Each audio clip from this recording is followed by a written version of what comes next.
हम human rights security council की तरफ से, इंडियन बार एसोसिएशन की तरफ से हमने कई अधिकारियों पे कई केसेस किए, कई पुलिस अधिकारियों पे, कलेक्टर्स पे, चीफ मिनिस्टर पे।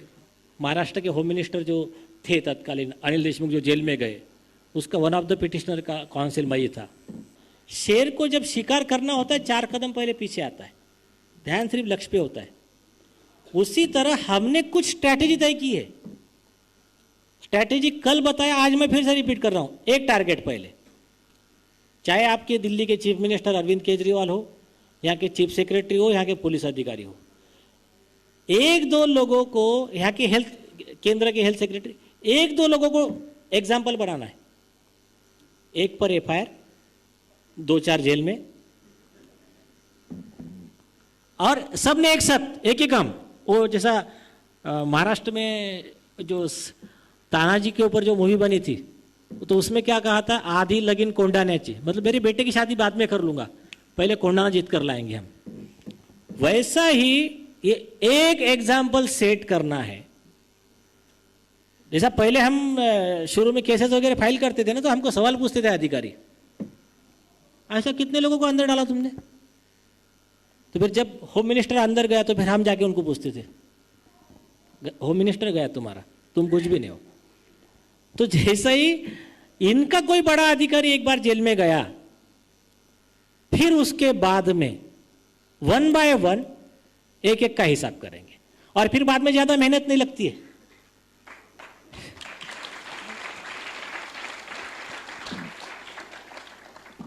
हमने महाराष्ट्र में क्या किया, एक रीट फाइल किया, 3-4 महीना आर्गुमेंट चला। बीच में एक्चुअली बताओ, कई कार्यकर्ता मुझे मतलब ये पूछते, बोले यार आपको हमने ज़्यादा गुस्से में देखा नहीं। मैंने कहा अभी क्या है, गुस्सा आता है लेकिन बोल नहीं पाता हूँ, क्योंकि मैं अगर गुस्सा करने लग जाऊंगा तो फिर वो मिशन तक पहुँच नहीं पाएंगे ना। तो होता क्या था, हम हमारा केस लड़ते थे ना, तो कई ऐसे मतलब पीड़ित लोगों के फ़ोन आते थे, वो तो मैक्सिमम अंबरखोरी जी हैंडल करते थे। हम परेशान हो जाते, मतलब अभी उसको एक्सप्रेस नहीं कर सकता मैं वर्ड में। कोई बेचारी लेडीज है, वो बोले जॉब से निकाल रहे हैं, ये सब दिख रहा था हमको, लेकिन क्या करें। मैंने कहा अभी इसमें अभी उलझ जाएंगे तो फिर वो मेन नहीं होगा। तो हमने क्या किया, मैंने कहा पहले एक फाइनल ऑर्डर हो जाने दो, बाद में एक-एक को निपटेंगे। तब तक कभी इनके अधिकारी, मतलब एम्स के कार्यकर्ता जाकर ऐसा डायरेक्टली इनडायरेक्टली हमने हमारे लेवल पर जितना हो सकता उतना किया। एक ऑर्डर आया कोर्ट का, उसमें लिखकर आ गया, इनके सारे आदेश असंवैधानिक, अनकॉन्स्टिट्यूशनल है, लोगों के फंडामेंटल राइट वायलेट हो गए। बस ऑर्डर की कॉपी लिया, उसके साथ में उसी हाई कोर्ट के, उसी सुप्रीम कोर्ट के 2 जजमेंट लगाया, फिरोज भाई की रीट में, बोला अभी हमको 5 करोड़ रुपए दो। तुम्हारा ही जजमेंट है कि अगर फंडामेंटल राइट का वायलेशन हुआ तो कॉम्पेंसेशन देंगे, ये लो और दो। सरकार के पास कोई जवाब नहीं। जब मैटर कोर्ट में आया, सरकार भाग रही है, समय मांगा।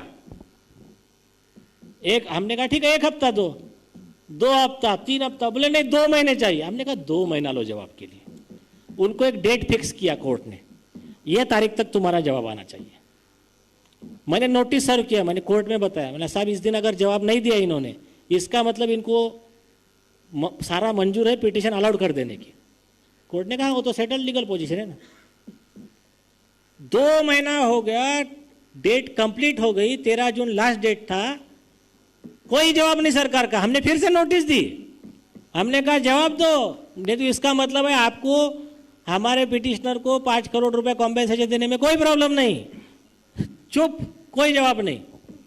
उसमें दूसरी जो प्रेयर थी, दूसरी प्रेयर देश में सबके लिए लागू होती है। वो प्रेयर ऐसी थी कि अगर लॉकडाउन आपने लगाया तो डिजास्टर मैनेजमेंट एक्ट और एपिडेमिक एक्ट कहता है कि हर व्यक्ति को उसकी जितनी कमाई थी लॉकडाउन से पहले उतना पूरा कॉम्पेंसेशन आपने देना है। हमारे सोनोने साहब भी, उन्होंने गांव-गांव जाकर फॉर्म भरे, एम्स ने ठाना, मुंबई, सब जगह, कलेक्टर ऑफिस में इतने बड़े बड़े पोता भर भर के फॉर्म ले जाके सबमिट किए। सबको जितना हमारा लॉकडाउन के पहले था उतना कॉम्पेंसेशन दो, इनकम। वो उस पॉइंट को भी सरकार का कोई जवाब नहीं है। अभी तो सरकार ही गिर गई जो थी, अभी जो नई सरकार आएगी वो देगी। तो ये क्या बताता है कि अभी उनके पास जवाब नहीं है और नया लॉकडाउन लाने की औकात नहीं है।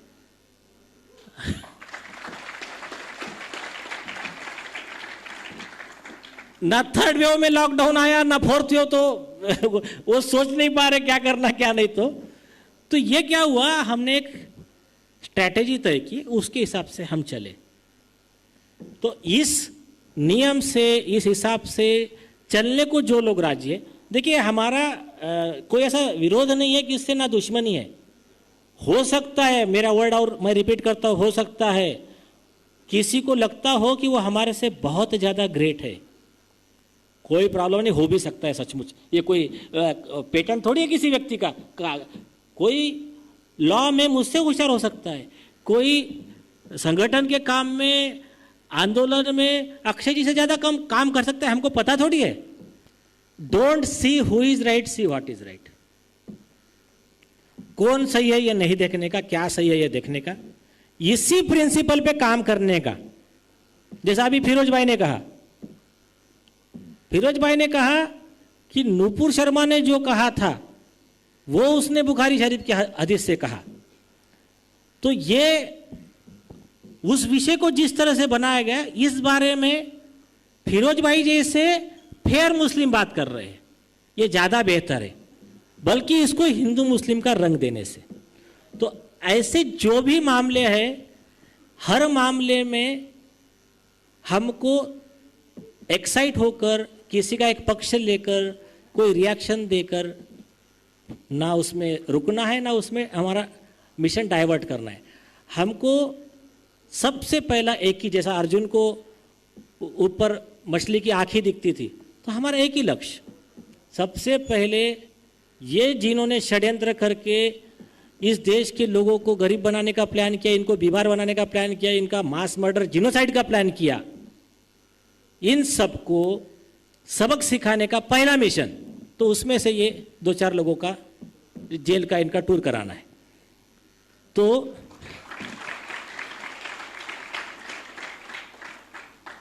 एक यह है कि फलों का झाड़ जितना फलों से लदा रहता है उतना झुका रहता है।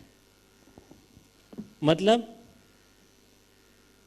जिसमें जितना पावर है, जितना जिसमें कैपेबिलिटी है, क्षमता है, वो उतना शांत रहेगा। समुद्र शांत रहता है। Empty vessel sounds much. ज़्यादा चिल्लाने की हमको ज़रूरत नहीं है।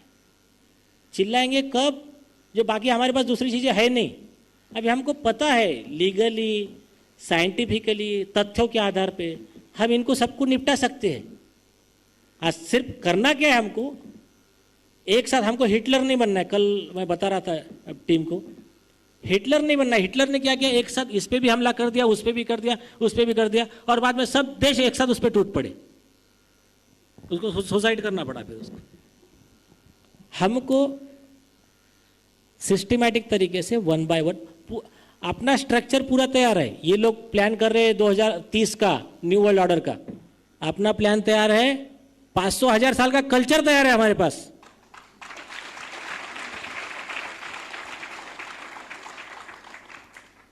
और ये बिल गेट जैसे कई आए कई गए, कुछ फर्क नहीं पड़ने वाला हमको।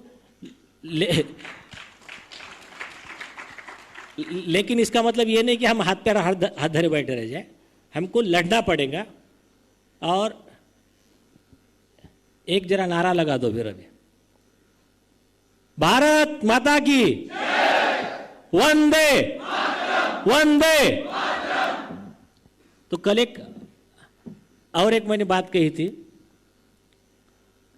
अब तो नगाड़ा बज ही चुका है सरहद पर शैतान का, दुनिया में से नाम मिटा दो बिल गेट और उसकी गैंग का।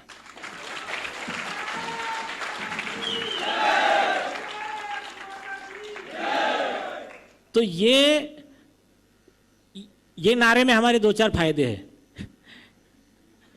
जो भी हमारे पॉलिटिकल पार्टी के किसी के समर्थक विरोधक है, उनको क्या, अरे हमारी लड़ाई तुम्हारे साथ है ही नहीं भाई। अब आप समझ गए होंगे, समझदार हो। तो यही स्टाइल करने की ये बात और है। जिस दिन हमारी पावर आएगी, एक को भी नहीं छोड़ेगी हम।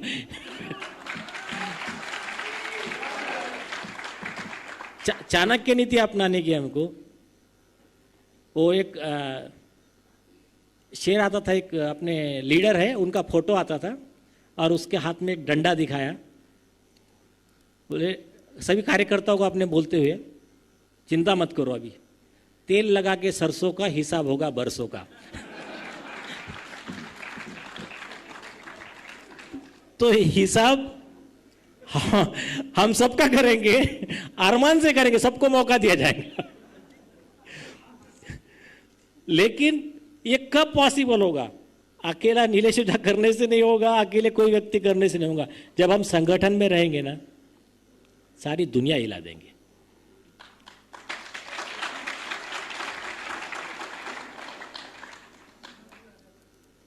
अभी मैं एक छोटी सी एक कहानी और बताता हूँ, 2 मिनट की।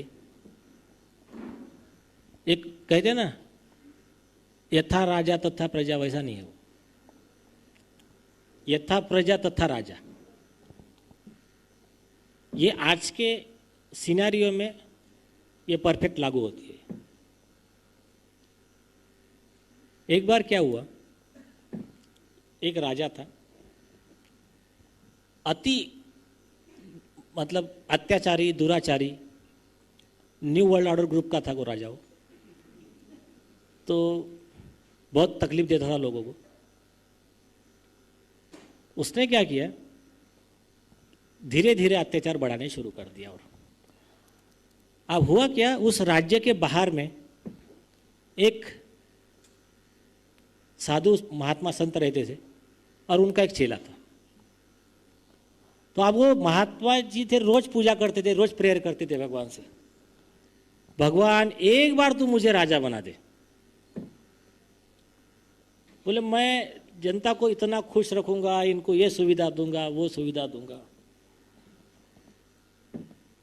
तो अभी वो ऐसी प्रार्थना करते करते 2-4-5 साल ऐसे ही गुजर गए। एक इलेक्शन का टर्म हुआ, दूसरा भी आ गया। राजा के अत्याचार बढ़ते ही जा रहे हैं। उसका चेला था, वो बोले यार ये अपने गुरु के प्रेयर में कुछ तो भी प्रॉब्लम है। तो बोले प्रेयर में चेंज करता हुआ। तो चेले ने प्रेयर चेंज कर दिया। चेले ने भगवान को बोला, हे भगवान तू मुझे एक मौका दे, ये कुछ तकलीफ नहीं दे रहा है इनको बराबर, मैं इनको ऐसी सुताई करूंगा, ऐसी धुलाई करूंगा, पब्लिक की है मैं जनता भी इतने अत्याचार करूंगा कि इनको नानी याद आ जाएगी। सुबह प्रेयर किया, शाम को राजा हार्ट अटैक से मर गया। हार्ट अटैक से मरने के बाद में उसको कोई वारिस नहीं था। फिर अब किसको बनाने का राजा? तो फिर सब ने, मंत्रिमंडल ने मिलके, जो भी है बिल गेट एंड ग्रुप ने मिलके तय किया। बोले अभी एक काम करते, जो कल सुबह सबसे पहले सूरज उगने के बाद इस नगरी में प्रवेश करेगा उसको राजा बना देंगे। बोले ठीक है चलो, आपस में झगड़ा मत करो, बाद में अपने हाथ में ही है सब। तो सुबह सबसे पहले भिक्षा मांगने आने वाला ही चेला था, एंटर किया, राजा बना दिए उसको। बस वो बोला यार प्रेयर तो मेरी बिल्कुल सही थी, चलो चालू। अब बोले इस पे टैक्स, घर पे किसकी डेथ हो गई, रोया तो 2 लाख रुपए टैक्स, कोई बीमार गिरा तो जितना मेडिकल का बिल हुआ उसके 10 गुना टैक्स हमको देना पड़ेगा, बीमार नहीं गिरा 1 साल में तो 2 लाख रुपए टैक्स। ऐसे कुछ भी टैक्स, सब तकलीफ चालू कर दिया पब्लिक को। पब्लिक परेशान हो गई। उन्होंने कहा कि अब इसको रोकेगा कौन? तो बोले एक काम करते, इसके गुरु के पास जाते हैं, गुरु समझाएंगे इनको। गुरु के पास गए, गुरु बोले चलो मैं आता हूं बात करने गया उनके चेले के पास। बोले यार, तो चेला अब तो राजा बन गया था, फिर भी गुरु को बुलाया, आसन पे बैठाया, आदर आतिथ्य किया। तो बोले शिष्य को उन्होंने पूछा, अरे यार तू लोगों को इतनी तकलीफ क्यों दे रहा है? बोला उसके बारे में आपने बोलना मत, आपका मैं बहुत रिस्पेक्ट करता हूं, उसके बारे में मत बोलना। गुरुजी ने पूछा मैं कारण तो पूछ सकता हूँ ना? हाँ कारण पूछो। बोले बताओ। बोले कारण ये है, यहाँ के लोग ये इतने पापी हो गए थे कि इनके पाप की सजा जो है मरने के बाद तो मिलती, यहाँ पर भी है ना, कर्मा का लॉ तो यहाँ पर भी भुगतना पड़ता है ना, तो पाप की सजा पूरी नहीं हो पा रही थी। आपने इतने सालों से प्रेयर की, भगवान ने माना क्या आपकी? मैंने एक प्रेयर किया, मेरी मान लिया। तो बोले और मुझे पावर दिया तो अभी मेरा तो भगवान से एग्रीमेंट है ना, इनको तकलीफ देना है। तो गुरु ने एक सवाल पूछा, लेकिन इन्होंने ऐसे कौन से पाप कर दिए थे कि जो भगवान ने भी कहा कि इन पर आप अत्याचार करो? उन्होंने कहा इन्होंने अन्याय के खिलाफ लड़ना छोड़ दिया था, इन्होंने पाप के खिलाफ बोलना छोड़ दिया था। ये जो वर्ड मैंने कहे ना, जिन लोगों ने अन्याय के खिलाफ लड़ना छोड़ दिया है वो समाज बर्बाद हो गए, वो साम्राज्य बर्बाद हो गए। ये बात आपको सारे बड़े धर्म ग्रंथों में मिल जाएंगी, चाहे आप कुरान ले लीजिए, चाहे आप महाभारत ले लीजिए। भीष्म पितामह कितने भी पुण्यवान थे, अन्याय के खिलाफ खड़े नहीं हुए। द्रौपदी का चीरहरण हो रहा था, बानों की शैया मिली, अपमान हुआ अलग, ऐसे इतिहास भरा पड़ा है। तो गुरु ने पूछा कि क्या मुझे आप एग्जाम्पल बता सकते हो इनके? बोले हाँ चलो बताता हूं। एक अच्छा रास्ता था, अच्छे रास्ते के ऊपर जो लोग जाते थे उसमें गड्ढा खुदवा दिया, तो लोग गड्ढे में से उतरकर ऊपर से जाने लगे। कोई कुछ नहीं बोल रहा है। फिर बोले अभी नहीं जम रहा है, उसके ऊपर अच्छे रोड पे फ्लाईओवर बना दिया, फिर लोग फ्लाईओवर पे से जाने लगे। कोई कुछ नहीं पूछ रहा है कि क्या हो रहा है पब्लिक मनी का, सरकारी खजाने का। तीसरा, उसके आगे टोल लगवा दिया। क्या अभी ये पुल बनाया ना उसका पैसा, तो अभी टोल के ऊपर पैसे भी नहीं मान रहे हो, तो बोले ठीक है टोल क्रॉस करेंगे, तो बोले 10 कोड़े और 2 वैक्सीन। तो अब एक चिट्ठी आई, तो गुरु को थोड़ा देखो यार आप ऐसा बोल रहे हो, कुछ अच्छे लोग भी है, तो बोले कोई बात नहीं आओ बताता हूँ, पढ़ो, सबके सामने पढ़ो चिट्ठी। चिट्ठी में क्या लिखा था पता है? देखिए महाराज, आप हमारा भला ही सोचते होगे, आपने कुछ सोचकर ही कोड़े मारने का, वैक्सीन लेने का निर्णय लिया होगा। सिर्फ एक विनती है, वहां पर क्या है लाइन लग जाती है, तो कोड़े मारने वाले, वैक्सीन देने वालों की संख्या बढ़ा दो आप, ताकि जल्दी से आप मार खा के आगे निकल सके। तो ऐसे लोग जहां रहेंगे वहां पर ये नेचर, ये भगवान ऐसे ही राज्यकर्ता, शासनकर्ता इम्पोज करता रहेगा, और ऐसा ही तुमको तुम्हारे पापों की सजा मिलती रहेगी।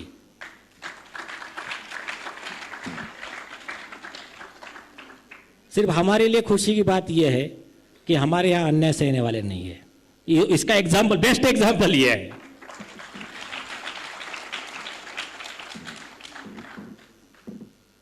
तो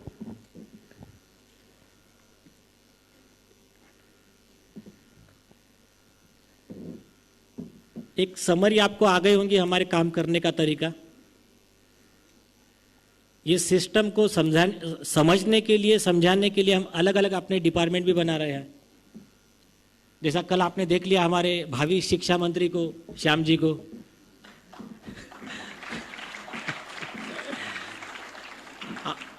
हमारे भावी हेल्थ मिनिस्टर डॉक्टर विश्वरूप राय चौधरी जी को।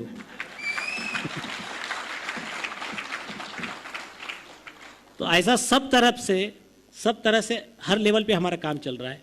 ये मीडिया का पाखंड, मीडिया भी बहुत बड़ा दोषी है इसमें। और आपको अगर ये पूरा कोर्ट हो, ये इनका वैक्सीन माफिया हो, ये सरकार हो, इनको सबका अगर 2 लाइन में बताना है ना समरी, तो कैसा है पता है क्या? झूठ ने कहा झूठ से कि सच बोलो। झूठ ने कहा झूठ से कि सच बोलो, कि महफिल सजी है झूठ की कि सच बोलो। गवाह झूठ बोल रहा है, पुलिस झूठी केस फाइल कर रही है, मीडिया झूठ बोल रहा है, और ऊपर से क्या बातें कर रहे हैं? सच बोलने का। जज भी पैसे खाकर झूठा जजमेंट दे रहा है। जो अभी अरेस्ट हुए थे तुम्हारे शमित मुखर्जी, दिल्ली हाई कोर्ट, निर्मल यादव, तो ये महफिल सजी है झूठ की और कसम दे रहे, मैं गीता पर हाथ रखकर शपथ लेता हूं कि मैं सच बोलूंगा, सच के सिवा कुछ भी नहीं बोलूंगा। तो ये हमारा सिस्टम है। ये कब तक ठीक नहीं होगा? जब तक कि हमारा कल्चर नहीं सुधरेगा। यही कल्चर हमको बनाना है जो पूरे दुनिया को, आप एक बार नाम अच्छे से पढ़िए, अपना जो लोगो है भारत नवनिर्माण का, उसके बीच में क्या लिखा है पढ़िए, a mission for humanist global India. विश्व दिग्विजय हमको भी करना है। जैसा अंग्रेज आए थे सारे दुनिया पे राज करने के लिए, लेकिन हमको राज उनकी तरह न्यू वर्ल्ड ऑर्डर वैसी नहीं है हमारी कि दूसरे को गुलाम बनाकर राज करने का है। हमको मानवतावादी वैश्विक भारत बनाने का है। सारे दुनिया में भारत रहेगा लेकिन मानवतावादी रहेगा।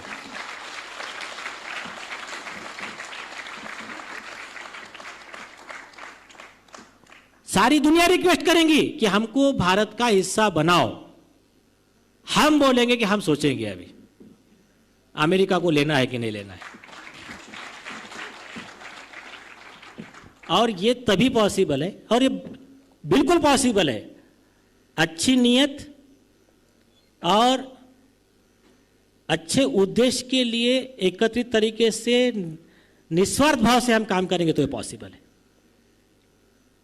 तो ये इस तरह से, जैसा स्वामी विवेकानंद जी ने कहा था, रवि भाई ने वही रिपीट किया, 100 ऊर्जावान युवा मिल जाए तो सारी दुनिया बदल दूंगा। तो हमारे पास में हजारों आवेदन आए हैं। इस देश में प्रतिभा की कमी नहीं है। और जैसा कि ये कहते हैं ना, जब हो घना अंधेरा सोच लो होने वाला है सवेरा। Every loss, every adversity has a seed of benefit more than it. ये अपने लाइफ में भी आप याद रखिए, और हमारे संगठन का जब भी कोई काम कर रहे हैं तब ये बात जरूर ख्याल में रखना, जब भी कोई प्रॉब्लम आया उसका गोल्डन रूल है, every problem, every adversity is an opportunity.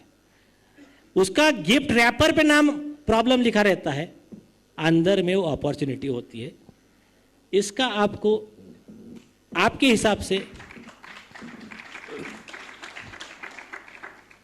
एक एग्जाम्पल देता हूं छोटा सा, जो आपको हमेशा ख्याल में रखना है। अगर प्रॉब्लम आया, कुछ कभी लगता है, कभी हो सकता है कि कुछ ऐसे एडवर्स आए। देखिए अभी तो हम उभर रहे हैं।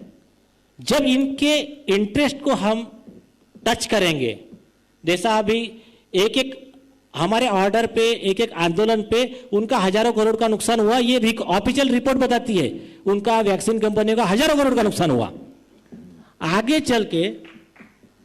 चल के ये सब लोग मिलके फिर प्लान करेंगे इनको डैमेज कैसा करना है। पहले देखो बदनाम हो सकते क्या, देखो इनमें से कुछ लोग फूट सकते हैं क्या, फिर बहुत ही नहीं मान रहे तो चलो इसमें से 1-2 लोगों का मर्डर करके देखो। जो होता आया है, कोई भी प्रॉब्लम आया, एक मंत्र ख्याल में रखने का। और ये मंत्र कहां से है आपको पता है क्या? उस समय के दुनिया के सबसे 3 बड़े अरबपति थे, एक हेनरी फोर्ड, एक एंड्रयू कार्नेगी, तीसरा एडिसन। ये 3 लोगों ने एकदम गरीबी से, एडवर्सिटी से आकर बहुत बड़ा एम्पायर खड़ा किया, अरबपति बने। उन्होंने एक ऑथर को पकड़ा, नेपोलियन हिल को, उसको कहा कि दुनिया के सब लोगों का स्टडी करो टॉप के, और एक बुक लिखो ताकि आने वाले पीढ़ी को कुछ सीक्रेट ऑफ सक्सेस मिले। तो उसके आधार पर वो बुक लिखी गई। 30 साल के स्टडी में 500 अरबपतियों का फेल्यूअर्स, एडवर्सिटी सब स्टडी करके सक्सेसफुल सब मतलब होल और उस बुक का नाम था द लॉ ऑफ सक्सेस। उसका ये गोल्डन प्रिंसिपल है, ये प्रिंसिपल आपको हर जगह देखने को मिलेगा। वो प्रिंसिपल क्या कहता है? Every loss, every adversity has a seed of benefit more than it. जो भी प्रॉब्लम है उसमें उससे ज्यादा फायदा छुपा हुआ है, सिर्फ आपको वो एटीट्यूड चाहिए देखने का। तो इसका एग्जाम्पल, दो एग्जाम्पल बेस्ट दिया उन्होंने। अब्राहम लिंकन वकील बने, वकीली उनकी चली नहीं। उम्र के 20-22 साल तक किराना शॉप पे नौकर का काम करते थे। वकील बने तो पेड़ के नीचे बैठते थे, क्लाइंट नहीं था। फिर नगर सेवक का चुनाव लड़ा, हार गए। एमएलए का चुनाव लड़ा, हार गए। सांसद का चुनाव लड़ा, हार गए। सारे इलेक्शन हारे पूरे लाइफ के। एक ही इलेक्शन जीते, राष्ट्रपति का। और कैसे राष्ट्रपति बने? Best president ever seen. आज तक अमेरिका में वैसा राष्ट्रपति नहीं हुआ। दूसरा एग्जाम्पल जो साइंस में, आप ये लाइट जो है ना, लाइट देख रहे हैं आप, लाइट का इन्वेंशन किसने किया? एडिसन। तो एडिसन का बचपन में क्या हुआ? स्कूल में गए, उसकी मम्मी को बुलाया और इंसल्ट करके बोला तेरे बेटे की औकात नहीं है हमारे स्कूल में पढ़ने की। थोड़ा सा पार्शली बहरे थे वो, तो बोले इसको लेकर जाओ। He is not able to take education from graded school. उसकी माँ आई, उसके माँ ने जो वर्ड बोले ना, वो भूमिका आप लोगों को निभानी है समाज के लिए। आप ही डर जाएंगे तो समाज क्या करेगा? आप तो समाज के हर एरिया के आप लीडर हो। तो उसके मम्मी ने क्या कहा पता है क्या? वो बेटे ने पूछा, दूसरे दिन तैयार हो गया स्कूल में? बोले नहीं नहीं बेटा, स्कूल में तुझे नहीं जाना है। तो उसने पूछा क्यों मम्मी? बोले बेटा, वो जो प्रिंसिपल ने कहा कि तुम्हारा बेटा बहुत होशियार है, यहाँ के बच्चे एवरेज है, तो उसको हम यहाँ नहीं पढ़ा सकते। उसने अच्छा ठीक है। और उनके यही बात आपको फॉलो करना है, कभी भी नेगेटिविटी में नहीं जाना है, देखना इसमें कुछ ना कुछ फायदा है। तो उन्होंने अपने बच्चे को उन्होंने कहा कि I am accepting the challenge, I will teach my son in mother nature school. इसको मैं मदर नेचर के स्कूल में पढ़ाऊंगी। तो एडिसन पढ़ाई कैसी करते थे पता है क्या? न्यूज़पेपर बेचते थे, रेलवे का पुराना डिब्बा था, वहां बैठ के एक्सपेरिमेंट करते थे। अब जितने 30 साल तक एक्सपेरिमेंट किए, सारे थीसिस बुक सब लिखे थे, सब जल गए। आप सोचो, वो 30 साल की पूरी स्टडी, उसमें आग लगी, जल गई। तो आजकल के जो युवा है उनकी हालत कैसी होगी? एक जॉब छूटने आया तो सुसाइड को आ जाते, 10वीं फेल हो गया तो सुसाइड को आ जाते। वो आदमी बेचारा जिसको स्कूल से निकाल दिया, 30 साल की स्टडी, पैसा कुछ नहीं, तो क्या उनका जवाब क्या था? शायद मैं गलत दिशा में जा रहा था, इसलिए उस ऑलमाइटी गॉड ने ये जला दिया। और ये बात सही थी। उसके केवल 6 महीने के अंदर उसी एडिसन ने नए से जो लिखा, 6 महीने में लाइट का इन्वेंशन किया, उस समय के सबसे बड़े अरबपति बन गए।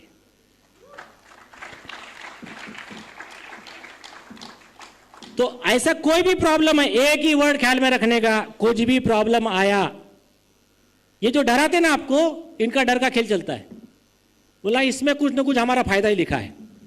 आप एक गौर करो, अगर ये वैक्सीन का इस तरह ये तांडव नहीं करते तो हमको इनके दूसरे फ्रॉड कैसे मालूम पड़ते हैं? अभी इन्होंने वैक्सीन के तहत एक साथ मारने का प्लान किया, तो फिर इनके एक फ्रॉड बाहर आने लग गए। अरे आरटीपीसीआर भी बोगस है, अरे वाला इनका पोलियो का डोज, वो उसमें भी सब घपला है, पोलियो लेने से ही लोगों को पैरालिसिस हो गया।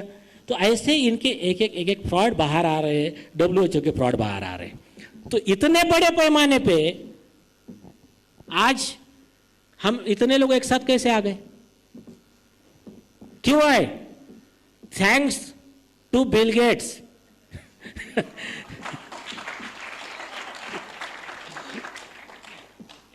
इस पे एक शेर बोलता हूं मेरे को। माना कि होता है असर बातों में, तुम भी खुल जाओगे 2-4 मुलाकातों में। तुमसे दूर तक का कोई नाता न था, लेकिन आपसे मिलने की लकीर तो थी हाथों में।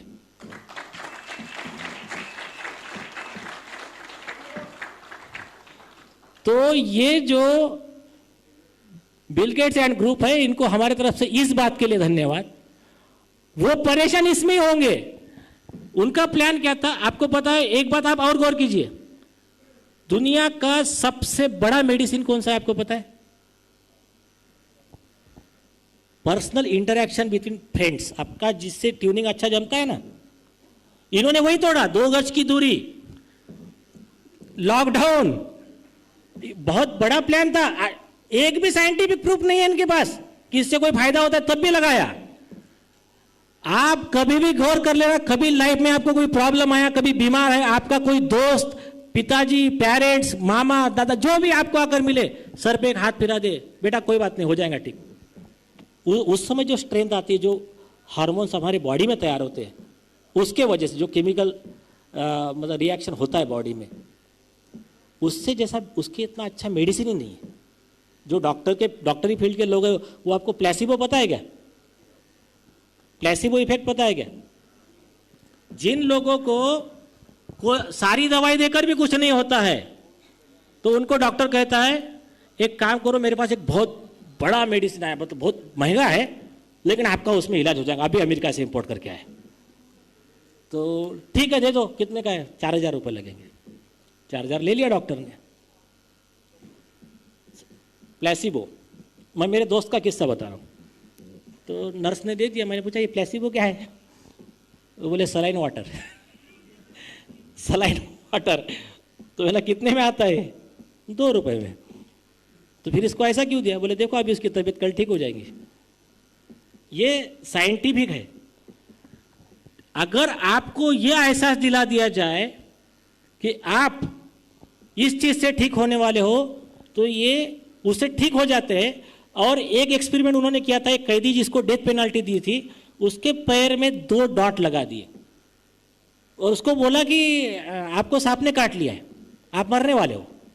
वो डर के मारे मर गया और उसके बॉडी में वही सिम्टम्स पाए गए जो सांप काटने के बाद में जो बॉडी में जो रिएक्शन होता है, सेम पाई गई। तो ये हमारा माइंड जो है ना, इसमें बहुत ज़्यादा पावर है। तो आप इस पावर का यूज करना। सामने वाले तो वैसे ही डर जाएंगे, अगर वो देखेंगे यार हम इनको बर्बाद करने पे तुले, तो ये हंसते खेलते सब जमा होके वो बोल रहे we are thankful to Bill Gate.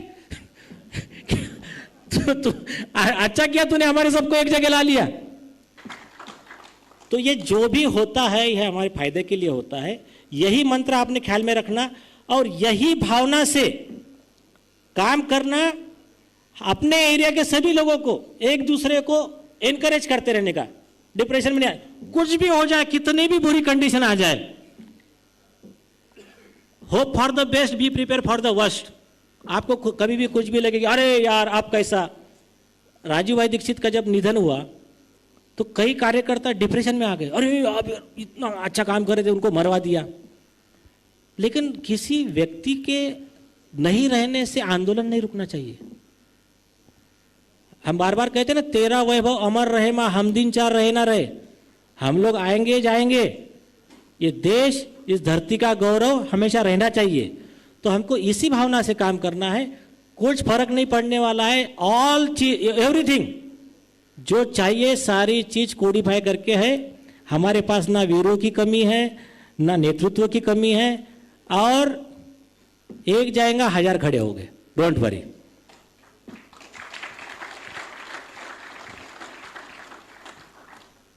तो इस भावना के साथ जो भी हमारे भाई बहन इस अभियान में जुड़ना चाहते हैं, सबका स्वागत है।